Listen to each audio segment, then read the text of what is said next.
Welcome to the Slop Temple. We pray this video helps. Hello everyone. In this video, I will show you how to make a grid video in Capcut, step by step.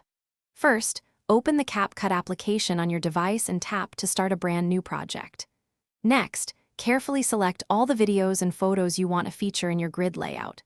Finally, adjust the aspect ratio to ensure your project fits perfectly, whether it's a 9 by 16 vertical video or a 16 by 9 horizontal one. This sets the foundation for your creative grid. Now let's arrange your grid layout. Look for the collage feature, which is usually found among the main editing options. From there, you can select a grid template. Capcut offers many options, such as a 2 by 2, 3 by 3, or even more complex layouts.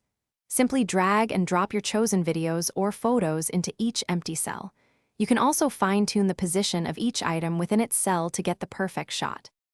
To enhance your grid's appearance, you have several creative options. You can easily adjust the size and scale of individual videos or photos inside their respective cells. Consider adding borders or spacing between your grid elements to create a clean, professional look.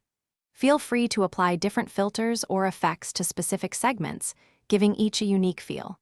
For advanced users, keyframes can even animate elements within your grid, adding dynamic movement and visual interest to your project.